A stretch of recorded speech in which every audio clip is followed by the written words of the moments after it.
పిఠాపురం వర్మను మోసం చేశావు, జీరో చేశామని మీ నారాయణతో చెప్పిస్తావు. అప్పుడేమో ఎమ్మెల్సీ ఇస్తానని చెప్పేమో ఆశ పెడతావు, ఇప్పుడేమో జీరో చేశామని చెప్పి నారాయణకేమో వర్మని జీరో చేసేయండి ఛానల్ జీరో చేసేసామని చెప్పి ఇతను చెప్తాడు. ఇట్లా మోసం చేయటంలో మొదలుపెట్టి తాగుబోతులను కూడా మోసం చేసి ఇవాళ బ్రాందీ షాపులను కూడా మోసమే కదా మీరు చేసింది కాదా? ఇవాళ టెండర్లో పాల్గొన్నటువంటి బ్రాందీ ఔత్సాహికులు ఎవరైతే ఉన్నారో వ్యాపారం చేద్దామని ఆ టెండర్ రానోడేమో ఆ రోజు ఏడ్చారు. టెండర్లు వచ్చి బ్రాందీ షాపులు నడుపుతున్నారు, 20% లాభంతో మీకు వ్యాపారం చేయిస్తానని చెప్పని. రేపు వచ్చే సెప్టెంబర్కి తెలుసుది ఈ బ్రాందీ షాపులు నడిపే వాళ్ళకి మనల్ని కూడా వేసేసాడు రా అని చెప్పి చంద్రబాబు మన్న కూడా పొడి చేశాడు, ఎన్టీ రామారావుని పొడిచినట్టే మన్న కూడా పొడి చేశాడని ఈ బులపాటం అంతా కూడా బ్రాందీ షాపుల వాళ్ళకి రేపు తేలిపోద్ది. ఈ షాపులో సగం షాపులు ఎమ్మెల్యేలు ఇయ్యే కదా, మీ ఎమ్మెల్యేలయే సగం షాపులు కదా ఈ 37-36 షాపుల్లో. ఈ లాభం గోపులకు రేపు సెప్టెంబర్లో తెలుస్తుంది. మొత్తం ఎమ్మెల్యేలకు ఇచ్చింది ఎంత, ఎమ్మెల్యేలు ఏం కొట్టుకున్నారు, చంద్రబాబు నాయుడు ఏం కొట్టుకున్నాడు, మనకి వ్యాపారం చేస్తే ఏమొచ్చింది ఏం తోసింది అనేది. ఆంధ్రప్రదేశ్ రాష్ట్రంలో బ్రాందీ షాపుల వాళ్ళతో అంతే ఏంటంటే షాపు రానోడేమో చలాన్లు ఖర్చు అయిపోయి ఆ రోజు ఏడిచారు, షాపులు వచ్చినోడేమో రేపు సెప్టెంబర్కి ఏడుస్తాడు. ఖచ్చితంగా జరగబోయేది అదే. నారా చంద్రబాబు నాయుడు గారు లేదా కొల్లు రవీంద్ర గారు, ఎక్సైజ్ కమిషనర్ మీనా గారు, వీళ్ళ దారుణమైన స్కామ్, బారుల్లో ఎంత స్కామ్ జరుగుతుందో ఛాలెంజ్ చేస్తున్నాను. నారా చంద్రబాబు నాయుడు గారిని ఛాలెంజ్ చేస్తున్నా. రాష్ట్రంలో ఉన్నటువంటి విజయవాడ, తిరుపతి, గుంటూరు, వైజాగ్, కర్నూలు ఇట్లాంటి 5 లక్షల పైబడి జనాభా ఉన్న బార్లకి 75 లక్షల ఫీజు. అవును కదా?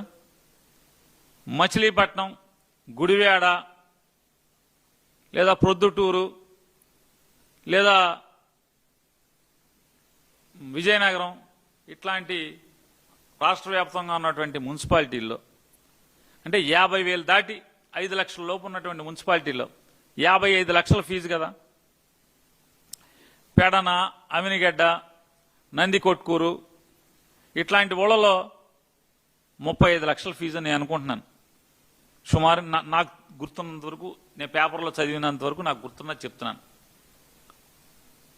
ఈ 35 లక్షలు జాగ్రత్తగా మీకు కట్టాలంటే, అంటే కట్టి వాళ్ళు బాగుపడాలంటే వాళ్ళ అద్దులు కానీ లేదా కరెంటు ఛార్జీలు కానీ స్టాఫ్ జీతాలు కానీ అన్నీ వేసుకుంటే రోజుకి బెజవాడ, వైజాగ్, తిరుపతి, గుంటూరు, కర్నూలు లాంటి పెద్ద ఊళ్ళలో రోజుకు 3 లక్షల రూపాయలు అమ్మాలి. అమ్మకపోతే లాభం గోపులోకి వస్తాం, ఇళ్ళు కాళ్ళెత్తి ఇళ్ళు వాకిళ్ళు అమ్ముకోవటమే. బందరు, గుడివాడ, అనకాపల్లి, ప్రొద్దుటూరు, కడప ఇట్లాంటి ఊళ్ళు ఉన్నాయి. ఆ ఊళ్ళలో అయితే రోజుకి 2.5 లక్షల రూపాయలు అమ్మాలి ఈయన పక్షంలో బ్రేక్ ఈవెన్ రావాలంటే. లేదా మిగతా ఊళ్ళలో బార్లు అన్ని చోట ఉన్న చోట రోజుకు 2 లక్షల రూపాయలు అమ్మాలి. అసలు విజయవాడ, గుంటూరు, విశాఖపట్నం లాంటి, తిరుపతి ఇట్లాంటి నగరాల్లో ఒక్కొక్క బారు నెల 80 లక్షల సరుకు ప్రభుత్వం దగ్గర కొనాలి. కమిషనర్ గారు ఛాలెంజ్ చేస్తున్నారు చంద్రబాబు నాయుడు గారు, నెలకి 80 లక్షల రూపాయలు. ఇప్పటికి మీరు సుమారుగా 47 రోజులు ఎంతో 48 రోజులు అయినట్టుంది మీరు బార్లు ఓపెన్ చేసి. అంటే 846 బార్లుంటే దాంట్లో 500 చిల్లర బార్లు ఓపెన్ అయినాయి, 300 చిల్లర బార్లు ఓపెన్ అవ్వాల. అంటే ఎవడో రాలా. ఈ 500 చిల్లర బార్లలో విజయవాడ లాంటి నగరాల్లో 80 లక్షలు నెలకి కొనకపోతే, మీ దగ్గర సరుకు కొనకపోతే ఈరోజు అమ్మకాలు కొనేవాడు తాగేవాడు తర్వాత సంగతి, ఎంత తాగాడు అంత.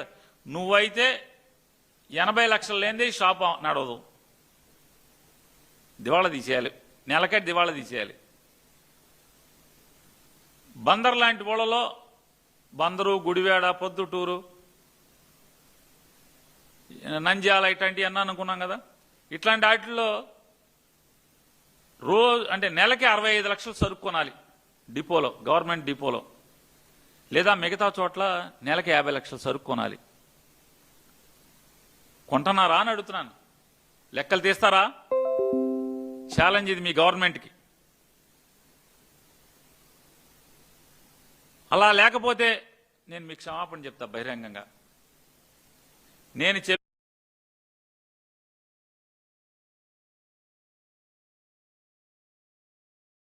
చంద్రబాబు నాయుడు గారిని ఛాలెంజ్ చేస్తున్నా. రేపుగా ప్రతి రాష్ట్రం, ప్రతి ఊర్లో, బారున్న ప్రతి ఊర్లో మీ ఎక్సైజ్ ఆఫీసర్తో పాటు వైసీపీ ఉన్న ఒకడిని, మా పార్టీ ఉన్న ఒకడిని, సిపిఐ ఒకడిని, సిపిఎం ఒకడిని, కాంగ్రెస్ పార్టీలో సగమేగా మీతో ఉన్నది. పోనీ ఆ సగం కాంగ్రెస్ పార్టీ మీతోనే ఉంటుంది కదా, మిగతా సగంలో ఒకడిని నిజ నిర్ధారణ కింద వేసి ప్రతి బారుకి వెళ్ళి సరుకు చెక్ చేద్దామా? ఛాలెంజ్ చేస్తున్నాను.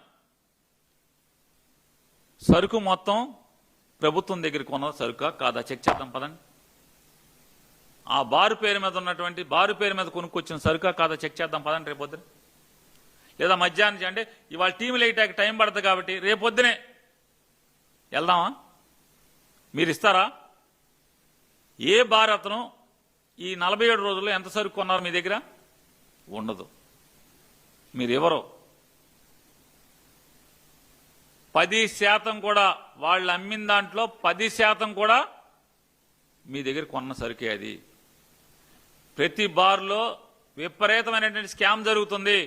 ఇది జనార్దను, జయచంద్రారెడ్డి, సురేందర్ నాయుడు కంటే కూడా పెద్ద స్కామ్ ఇది.